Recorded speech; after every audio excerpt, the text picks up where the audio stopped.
ada, Dialah yang bertata di atas pujian.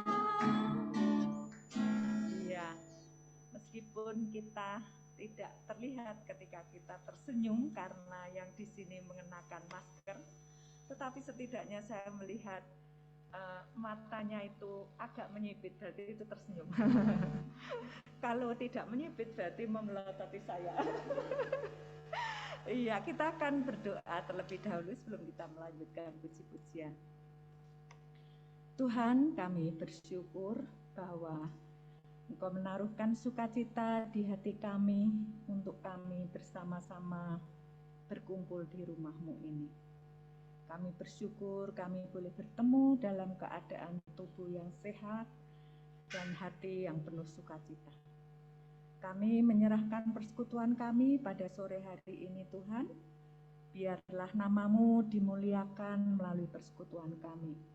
Kami mendoakan untuk teman-teman kami yang mungkin masih di dalam perjalanan apabila akan ke gereja ataupun teman-teman yang belum bisa bergabung. Kiranya Tuhan akan menolong supaya pada waktunya boleh sampai dan mengikuti dengan baik. Terima kasih Tuhan Yesus, kami hendak melanjutkan puji-pujian kami untuk hormat dan kemuliaan nama Tuhan. Terpujilah nama Tuhan, haleluya, amin. Kita bersyukur karena kita diberkati Tuhan, memiliki keluarga-keluarga yang mengasihi Tuhan. Baik itu keluarga inti kita di rumah kita masing-masing, maupun keluarga besar kita dalam komunitas Komisi Perempuan GKMI Pengharapan. Kita mau nyanyikan lagu Ku Cinta Keluarga Tuhan terjalin. Ya, kita nyanyikan secara medley ya. Sama Ku Kasihi Kau dengan kasih Tuhan.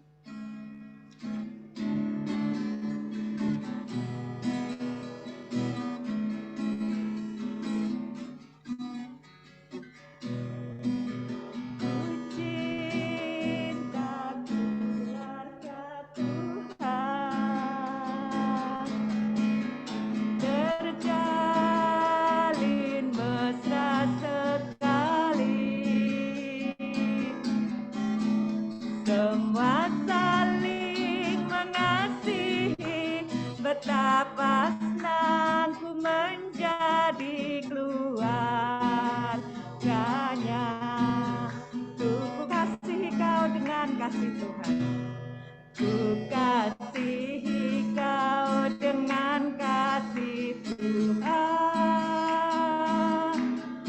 Ku kasihi kau dengan kasih Tuhan. Lihat di wajahmu kemuliaan Raja. Ku kasihi kau dengan kasih Tuhan.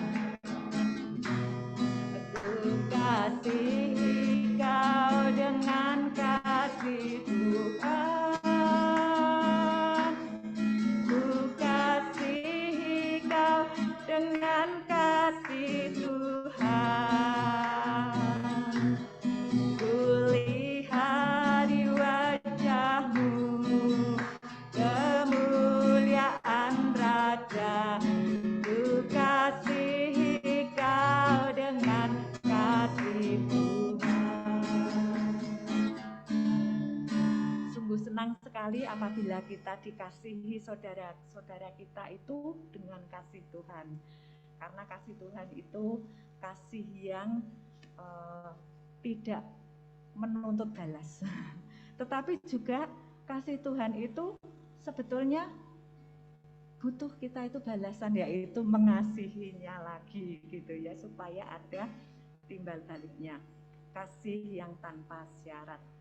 Nah, kenapa kita bisa melakukan itu? Karena kita memiliki kekasih yang sama dalam jiwa kita, yaitu Yesus kekasih jiwaku. Nah, saya itu tertarik dengan waktu Bu Monik menyampaikan firman Tuhan ya, menjadi kekasih Tuhan. Saya tergelitik gitu ya. Wah, kalau gitu Ada nih, kita punya kekasih-kekasih gelap. Apa itu? Ya kita lebih mencintai dunia ini, itu kan kekasih gelap kita. Mencintai yang selain Tuhan, itu kekasih gelap kita, bukan kasih sejati kita. Tetapi kita bersyukur bahwa Tuhan bersedia menjadikan dirinya itu kekasih jiwa kita. Mari kita nyanyikan, Yesus kekasih jiwaku, sungguh ku percaya padamu.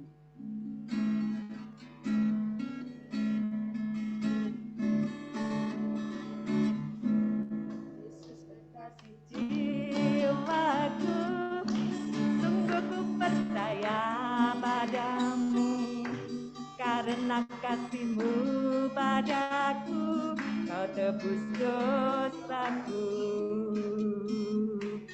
Dari terbitnya matahari dan sampai terbenamnya, ku angkat lagu pujian, tinggikan namanya. Dengan kendang ku puji dengan kecapi, aku bernyanyi, haleluya, tinggikan namanya. Dengan kendang ku puji dengan kecapi, aku bernyanyi, haleluya, Yesus kekasihku. Nah, kita sebaiknya kita ulangi sekali lagi ya Bu, kita sambil berdiri gitu, supaya kita berolahraga juga dengan lagu ini, Yesus kekasih jiwaku.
Duduk kembali. Kita akan mempersiapkan diri apabila ada yang ingin membagikan berkat Tuhan dalam bentuk sharing atau apapun. Kita menyanyi Dia tak pernah gagal, karena kita tahu bahwa Tuhan itu tidak pernah gagal. Meskipun kita merasa kok tidak enak yang kita alami ya, tetapi kita percaya bahwa semua dalam rangkaian rencana Tuhan. Dia tak pernah gagal karena Dia Allah.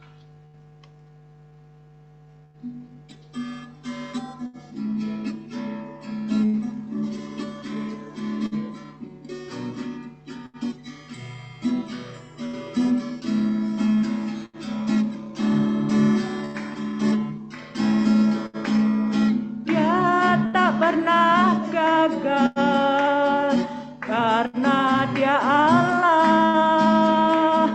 Dia tak pernah lalai, Dia jamin firman-Nya. Sebab Dia Allah, Raja segala raja, kekuatanku, perisaiku, dan gunung batuku. Bersoraklah, puji sembah Dia, Yesusku Raja mulia, Yesusku Allah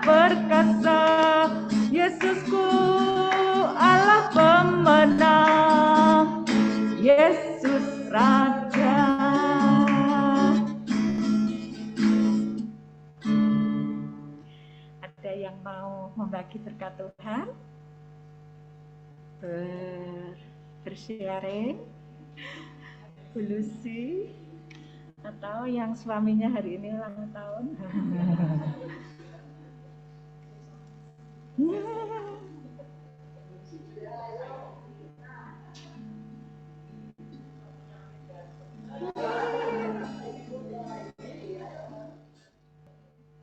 Kalau tidak ada, kita akan memasuki firman Tuhan yang akan disampaikan oleh Bu Yaya. Kita nyanyikan lagi, Dia Tak Pernah Gagal, karena kita mengimani Allah tidak pernah gagal dalam segala sesuatu yang direncanakan untuk kita.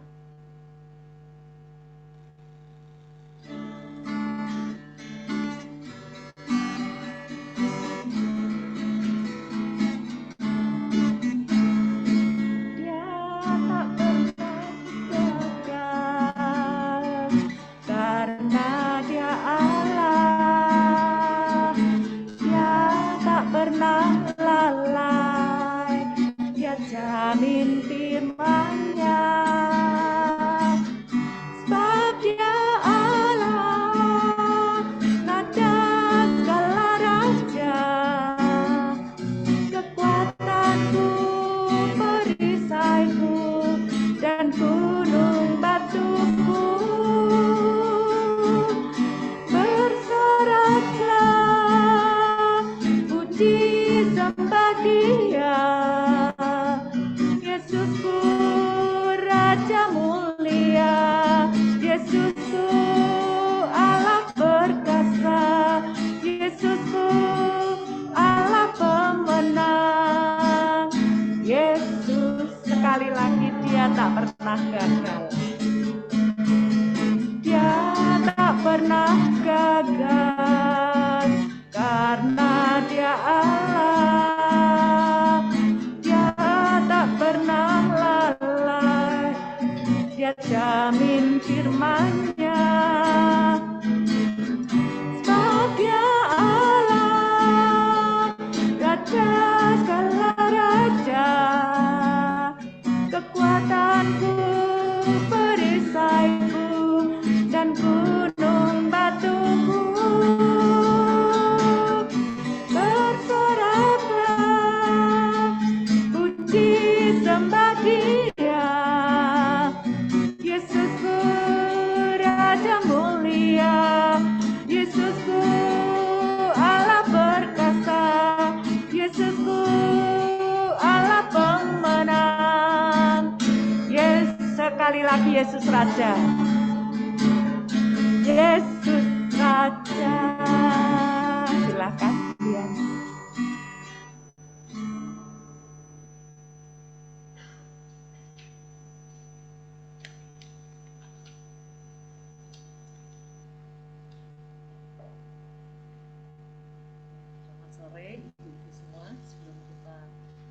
Mendengarkan firman Tuhan pada sore hari ini, mari kita berdoa. Ya Tuhan, terima kasih ya Tuhan, karena kami boleh berkumpul di sini ya Tuhan. Untuk sebentar lagi kami akan merenungkan firman-Mu ya Tuhan.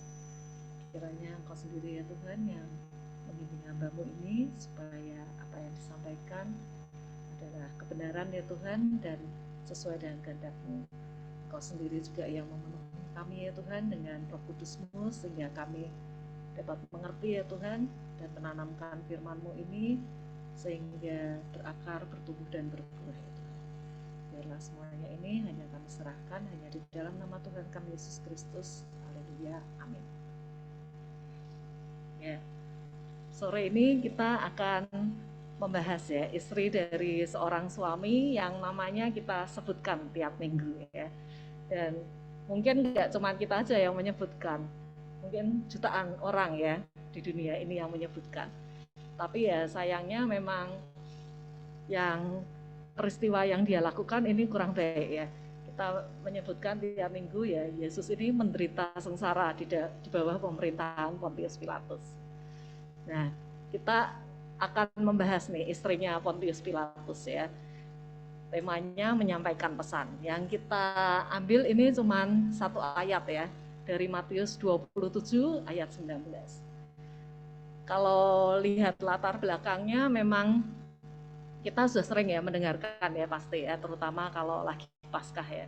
Ini Yesus dihadapkan di hadapan bangsanya sendiri ya, orang-orang yang berpengaruh, yang tokoh-tokoh agamanya, tokoh-tokoh agama orang Yahudi ya, dan mereka ini dalam kondisi dengki ya dengan Yesus.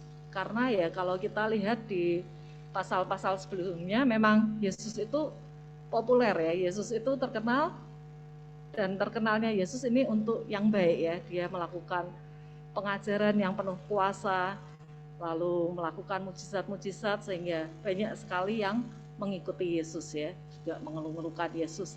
Selain itu Yesus juga mengecam ya pengajaran dan perilaku para pemuka-pemuka agama Yahudi ini, sehingga mereka memang ingin membunuh Yesus ya. Makanya di perikop ini itu Yesus diserahkan ya ke Pontius Pilatus untuk diadilin.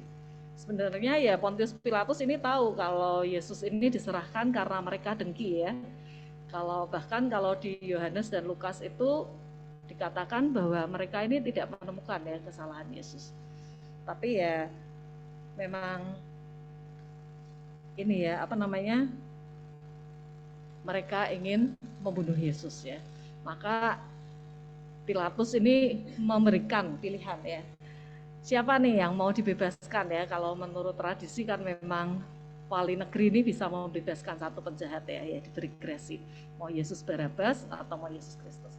Nah, setelah ini cerita tentang istri Pontius Pilatus ini keluar ya. Mari kita baca di Matius 27 ayat 19. Ketika Pilatus sedang duduk di kursi pengadilan, istrinya mengirim pesan kepadanya, "Jangan engkau mencampuri perkara orang benar itu, sebab karena dia aku sangat menderita dalam mimpi tadi malam." Jadi kalau lihat dari ayat ini ya, kita timbul pertanyaan ya. Ini yang pertama, kira-kira apa ya yang diketahui sama istri Pilatus ya?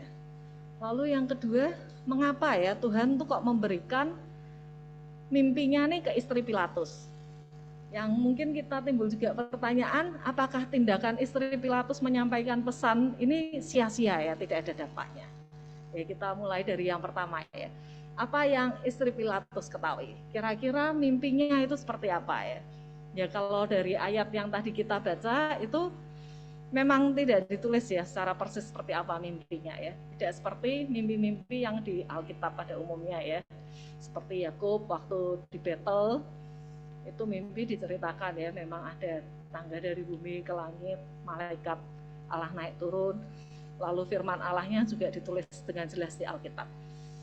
Jadi tempatnya segala itu tahu. Kalau mimpinya istri Pilatus ini tidak diceritakan ya, mimpinya ini seperti apa, dia mimpi di mana, karena ya rumahnya Pilatus pun kan tidak di Yerusalem ya, dia sebagai gubernur Yudea, dia tinggalnya ya di tempat-tempat orang Romawi itu, jadi nggak tahu mimpinya seperti apa, di mana mimpinya ya. Tapi yang pasti di ayat itu disebutkan bahwa istri Pilatus ini nih sangat menderita ya dalam mimpinya. Lalu yang kedua yang kita ketahui dari mimpinya ini, karena dapat mimpi ini, istri Pilatus ini berani ya untuk menyampaikan pesan ke suaminya di tengah-tengah suaminya sedang memimpin pengadilan ya. Kalau dari Alkitab bahasa Indonesia masa kini ya, janganlah engkau mencampuri perkara orang yang tidak bersalah itu. Sebab oleh karena dia, saya mendapat mimpi yang ngeri hari ini ya. Jadi istri Pilatus ini sudah menyampaikan ya, kalau Yesus ini orang yang tidak bersalah. Jangan ikut-ikutan ya, seperti orang kebanyakan ingin menghukum Yesus. Bahwa Yesus ini orang benar. Ini kira-kira yang dapat kita temukan dari ayat itu ya. Lalu yang pertanyaan kedua ya, yang tadi, kenapa kok Tuhan ini memberikan mimpi ke istri Pilatus ya? Kenapa kok enggak ke Pilatusnya sekalian yang memimpin pengadilan yang sama-sama orang kafir ya?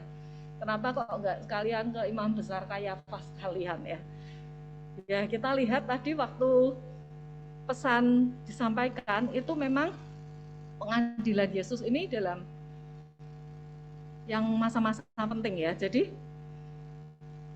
di sini Allah memakai istri Pilatus untuk mengkonfirmasi ya posisi Yesus, bahwa Yesus ini orang benar. Ya, sebelumnya memang Allah sudah beberapa kali mengkonfirmasi posisi Yesus ya. Waktu Yesus dibaptis, itu Allah menyatakan bahwa Yesus adalah anaknya yang tunggal. Sebelumnya juga, sebelum ditangkap, beberapa pasal sebelumnya, Yesus dipermuliakan di atas bukit ya, bersama Musa dan Elia. Itu Allah juga mengkonfirmasi bahwa Yesus ini anaknya yang dikasihi. Jadi pengadilan Yesus ini, Allah memakai istri Pilatus untuk menyatakan ya bahwa Yesus ini adalah orang benar. Jadi yang dipakai ini bukan rohaniwan ya, seperti imam-imam ya, seperti ahli-ahli Taurat, karena mereka waktu itu memang sudah rusak ya. Yang dipakai adalah wanita kafir. Ini seperti Rahab ya, yang dipakai wanita kafir, karena mereka berdua ini sama-sama punya kepekaan ya untuk mengerti Allah. Ini Rahab ini pernah dibahas ya sama Bu Lucy waktu di Koper juga, iman Rahab ya. Saya tidak tahu apakah istri Pilatus ini seperti Rahab yang sudah pernah mendengar ya kehebatan Allah kita, kemahakuasaan kita ya terhadap orang Israel, ataukah istri Pilatus ini memang baru pertama kali mengenal Allah di dalam mimpinya ini. Yang pasti istri Pilatus ini memang ini ya, dia menyaksikan bahwa Yesus ini orang benar ya. Ini kita yakin disaksikan ke orang, diucapkan ya di orang-orang, karena Matius juga penulisnya ya. Jadi memang disaksikan ke orang banyak. Nah, kita bisa lihat ya kearifan dari istri Pilatus, seorang perempuan yang dipilih oleh Allah ya untuk menyampaikan pesan. Nah, pertama nih istri Pilatus ini menghargai mimpinya ya. Dia ini tahu kalau mimpinya ini dari Tuhan ya. Kita ini kadang ya orang Kristen ya sudah lama kadang nggak tahu ini suara Tuhan apa enggak ya, masih kadang bingung. Tapi istri Pilatus ini nih bisa punya kepekaan ya bahwa tahu mimpinya ini dari Tuhan, dan dia ini menghargai mimpinya ya. Kadang kita ya udah tahu ya, ini suara dari Tuhan, ayo yang sabar, ayo dengan apa, ayo lemah lembut. Tapi kita aja kadang tidak menggubris ya suara Tuhan itu. Nah, istri Pilatus ini menghargai ya apa yang sudah disampaikan oleh Tuhan. Yang kedua, kearifan istri Pilatus ini bisa dilihat, dia ini menafsirkan mimpinya ya. Jadi dia tuh punya wawasan untuk tahu ya, apa sih yang diinginkan Tuhan. Jadi ini wanita bijaksana ya. Apa sih yang ingin Tuhan kehendaki ya dari melewati dia. Dan dia ini percaya ya bahwa kehendak Tuhan ini baik. Ini seperti Yusuf ya, tunangannya Maria yang mendapat mimpi ya. Kalau jangan menceraikan Maria karena Maria ini mau melahirkan juru selamat. Dia itu percaya bahwa rencana Tuhan itu baik adanya, bahwa kehendak Tuhan itu baik, dan dia melakukan kehendak Tuhan itu ya. Dia tidak menceraikan Maria. Demikian juga waktu dia dapat mimpi supaya meninggalkan negerinya ya, untuk ke negeri asing, ke Mesir supaya bayi Yesus selamat. Dia tahu bahwa jalan Tuhan itu yang terbaik. Ya, istri Pilatus ini punya kearifan itu ya. Sedangkan yang ketiga itu istri Pilatus tuh segera merespon mimpinya ya. Do it now. Jadi dia nggak menunda-nunda ya. Aduh, ini kok kelihatannya masanya banyak banget ya, rada ngeri. Nanti kalau menyampaikan pesan suaminya kalau marah gimana, apa nanti aja. Tapi dia tahu urgensinya ya. Jadi dia itu tahu kalau memang ini penting dan dia melakukan. Nah, inilah yang perlu kita contoh juga ya. Kadang kita sudah mendengar ya bahwa mungkin kita harus PI, atau ayo rajin ke persekutuan ya, atau terjun ke pelayanan ya, seperti ini nih Koper lagi aktif-aktif Natal ya, bikin program untuk tahun 2023. Itu di sana banyak ya, membutuhkan tenaga, pemikiran, waktu, biaya ya. Tapi kalau kita memang sudah tahu ini rencana yang terbaik untuk kita semua, yang Tuhan suarakan ke kita ya, kita harus melakukan ya, jangan menunda-nunda, jangan terlalu banyak alasan. Nah, ini jawaban ya. Kira-kira kenapa sih istri Pilatus kok dipilih Tuhan? Ternyata memang dia mempunyai kearifan ya. Dan pertanyaan yang ketiga, ya apakah tindakan istri Pilatus menyampaikan pesan itu sia-sia ya, nggak ada dampaknya? Coba kalau kita lihat ya, istri Pilatus ini menyampaikan ke suaminya, itu seperti tidak digubris ya.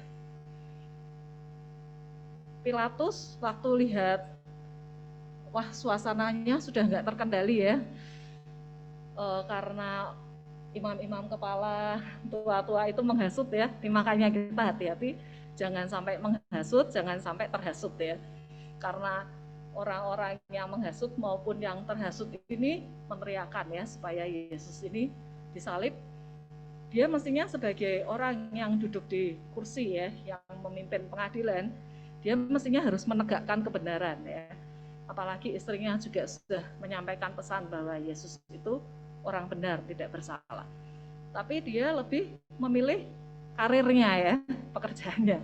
Karena kalau dia membebaskan Yesus sebagai orang tidak bersalah ya bisa ini apa namanya, terjadi kerusuhan ya, mungkin bisa dilaporkan sampai Kaisar bahwa dia tidak bisa menangani daerah yang dia pegang, karirnya bisa tidak aman. Jadi dia lebih memikirkan untuk pekerjaannya ya, posisinya dia. Jadi yang dilakukan oleh Pilatus itu mencuci tangan ya, karena dia nggak mau bertanggung jawab terhadap darah Yesus ya. Jadi ayat 26b dikatakan, tetapi Yesus disesahnya lalu diserahkannya untuk disalib. Disesah itu dicambuk ya. Yesus dicambuk lalu diserahkan untuk disalib. Sebenarnya kalau Pilatus ini mau ini ya, mendengarkan pesan dari istrinya pun melepaskan Yesus karena Yesus tidak bersalah, itu Yesus akan tetap disalib ya, karena Yesus itu memang datang untuk menebus dosa-dosa kita.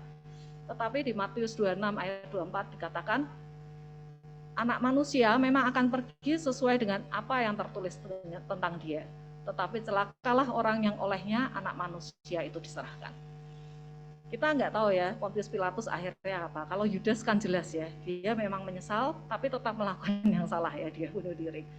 Ya kalau Pontius Pilatus kita nggak tahu apakah dia akhirnya menyesal, apakah bertobat, itu tidak diceritakan di Alkitab ya.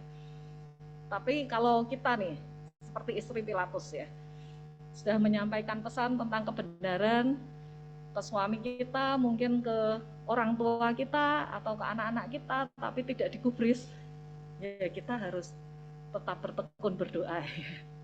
Kita harus tetap minta bimbingan Roh Kudus ya, karena jalan Tuhan tuh untuk tiap-tiap orang itu lain-lain ya. Seperti orang tua saya pun tidak pendek ya waktunya untuk mendoakan.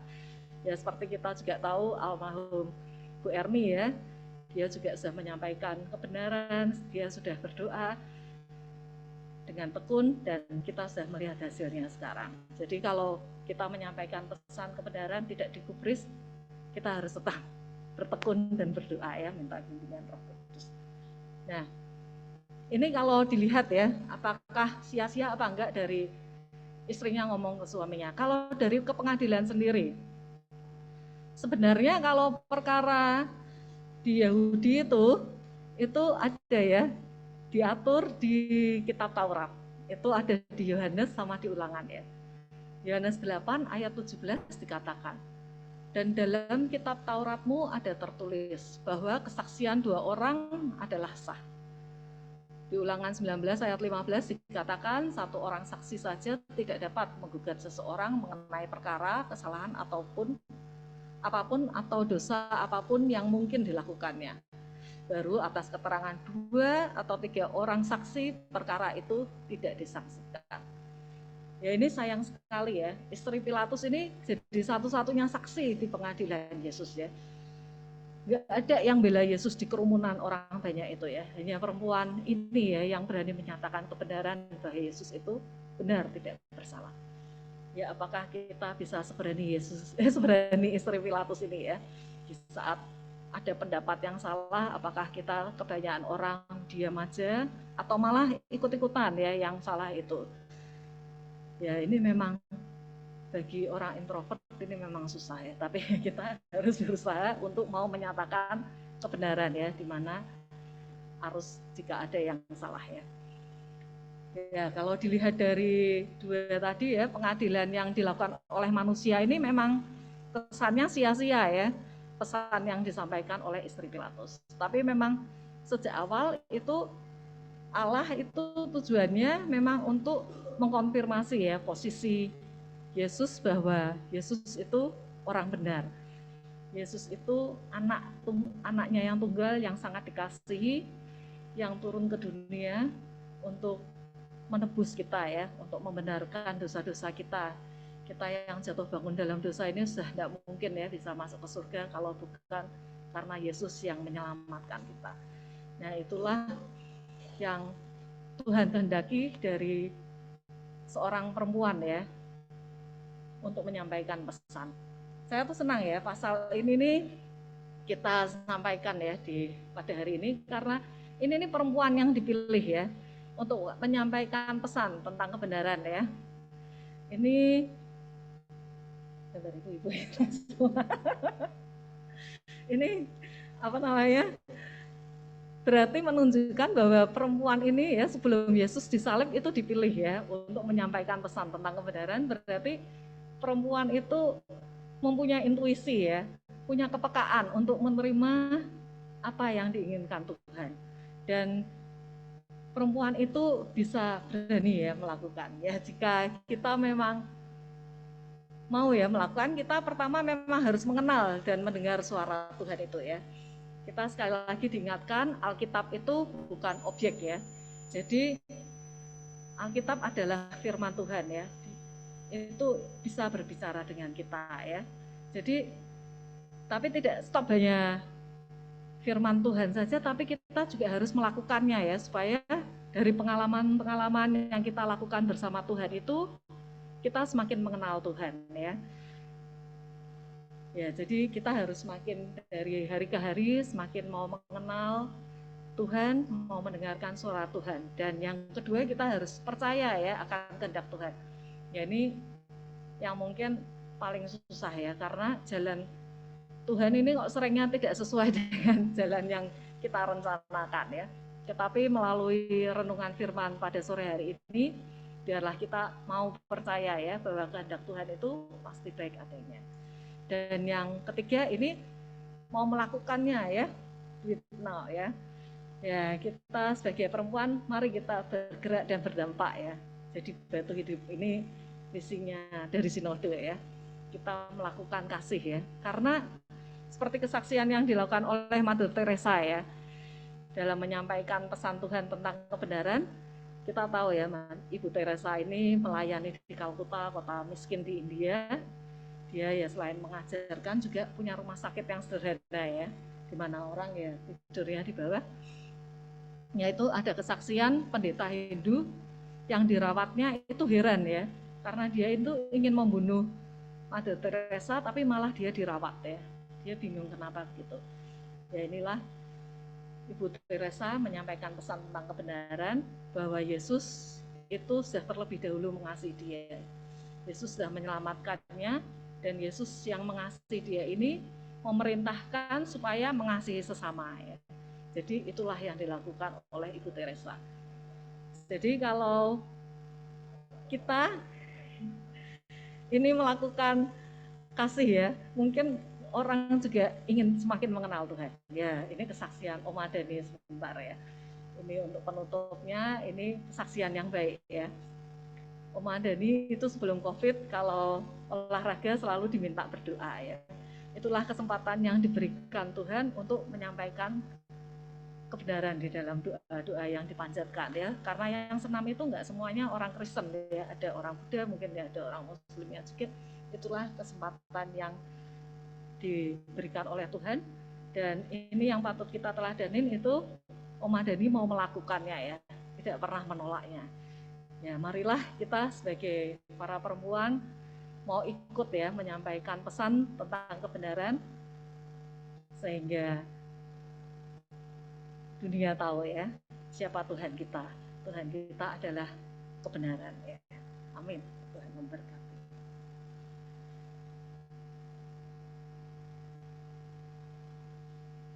Terima kasih Bu Yaya untuk firman Tuhan yang disampaikan.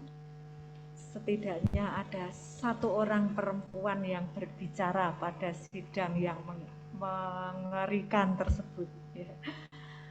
Perempuan yang berani menyampaikan apa yang didapat dari Tuhan. Pernahkah kita bermimpi dan merasa, oh ini mimpi ini dari Tuhan? Perempuan-perempuan yang ada di sini maupun yang di rumah.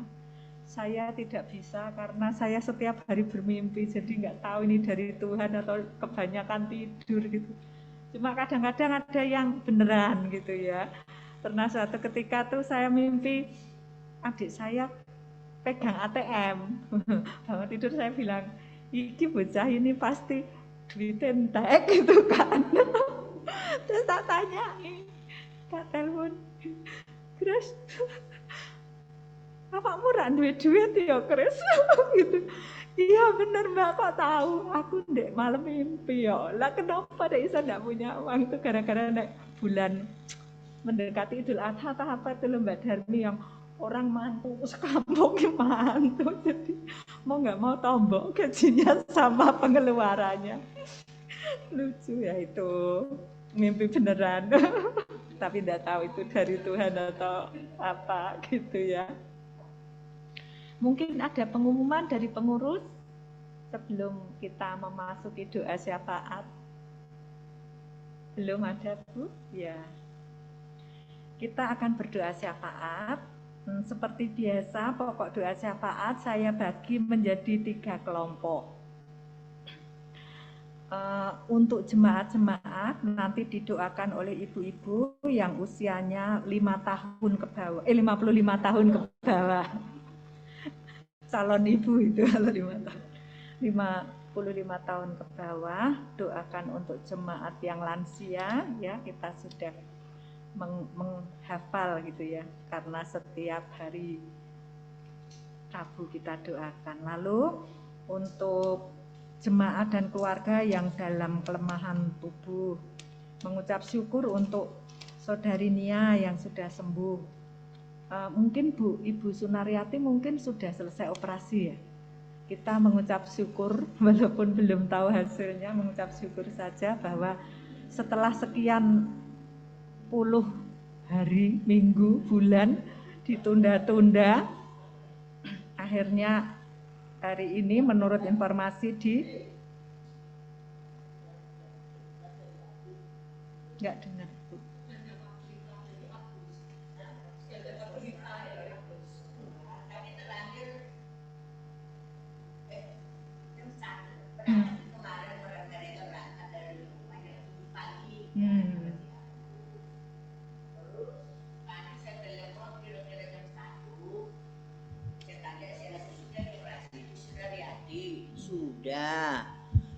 Sudah, tapi belum keluar dari ruangan operasi, Mak.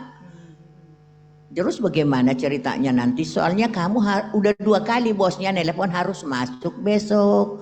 Perjanjian kemarin juga sama Bu Sunaryati begitu. Terus kalau memang nanti Bu Sunaryati nggak bisa pulang malam ini, kamu harus pulang. Bicara dulu dengan Bu Sunaryati. Nah nanti teman Bu Sunaryati bagaimana? Ya memang serba salah. Nanti kamu bagaimana juga kerja udah 2 bolak-balik, 2 kali harus besok. Bu Butet harus masuk Bu, katanya gitu. Nah sore ini saya belum telepon bagaimana ceritanya mereka itu. Nggak mungkin kayaknya pulang malam ini Bu Sunaryati kan? Kalau menurut dia kemarin datang ke rumah meminta si Agus, besok sore bisa pulang kok Bu, katanya. Ya syukurlah. Pokoknya jangan terganggu si Agustina kerja, saya bilang begitu. Nah nggak tahu perkembangan sore ini, kita udah berangkat ke gereja tadi. Ya semoga itu ya bisa. Puji Tuhan sudah dioperasi, karena kok dimundur-mundur terus gitu ya, kasihan. Terus doakan juga kondisi Saudari Ibel, irama detak jantungnya juga rencana operasi. Kemudian juga Tiffany,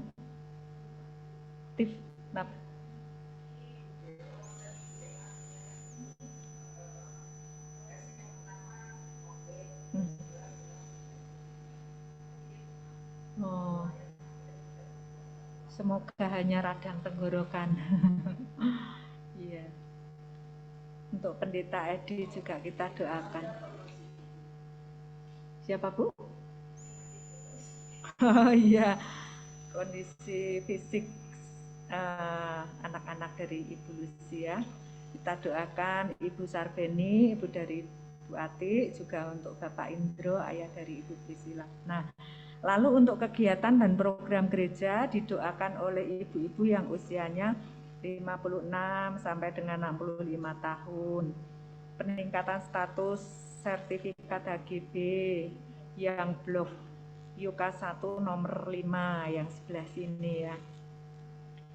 Kita doakan juga untuk pelayanan para hamba Tuhan, pekerja gereja, majelis, pengurus komisi, GKMI Pengharapan. Kita doakan persiapan Natal dan Tahun Baru.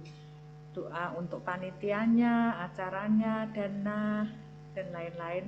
Dan rangkaian kegiatan sampai dengan Tahun Baru ya. Lalu untuk ibu-ibu yang usianya 66 tahun ke atas, akan berdoa untuk bangsa dan negara kita, untuk kepemimpinan Pemprov DKI, untuk Presiden Jokowi dan Wakil Presiden serta para menteri dan instansi-instansi terkait, kondisi kesehatan masyarakat Indonesia dan perekonomian bangsa atau masyarakat. Juga untuk yang internasional doakan juga perdamaian antara Rusia dan Ukraina, serta mungkin ada negara-negara lain yang sedang berada dalam suhu yang panas, suhu politik yang panas. Kita doakan karena itu memang sungguh sangat berpengaruh terhadap negara-negara yang lain juga. Kita bersatu hati di dalam doa. Nanti untuk doa penutup akan didoakan oleh Ibu Rita. Kita akan menyanyikan Allah kuasa melakukan segala perkara.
bersyukur ya Tuhan untuk kasih setia Tuhan, anugerah Tuhan dan kebaikan Tuhan yang Tuhan limpahkan dalam hidup setiap kami.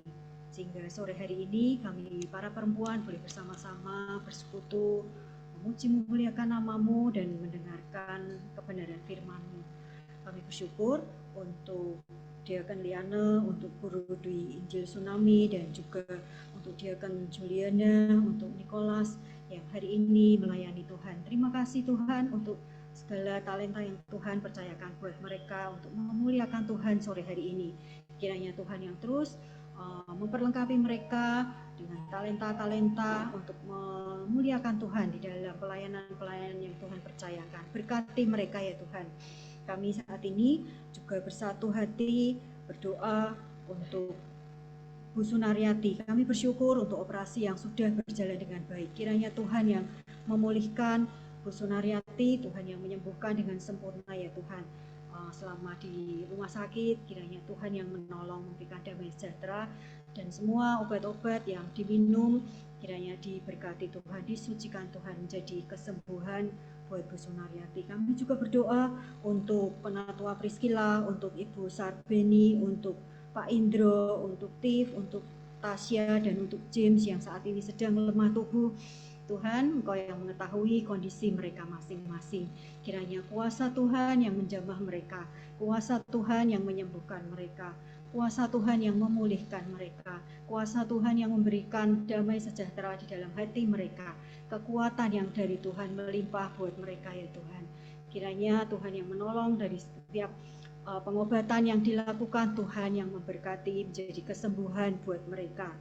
Kami juga bersyukur untuk panitia Natal yang sudah bekerja sampai dengan saat ini. Kiranya Tuhan terus memimpin mereka, Tuhan yang mengawal mereka di dalam pelayanan panitia Natal ini, mempersiapkan segala sesuatunya ya Tuhan. Tuhan yang menolong, memberkati mereka sehingga pelayanan mereka sungguh menjadi dupa yang harum di hadapan Tuhan. Dan segala yang dipersiapkan dan pelayanan mereka nanti di hari-hari Natal, Tahun Baru, dan juga untuk Christmas Carol, semuanya di dalam pimpinan Tuhan. Dan Tuhan yang akan menyempurnakan ya Tuhan.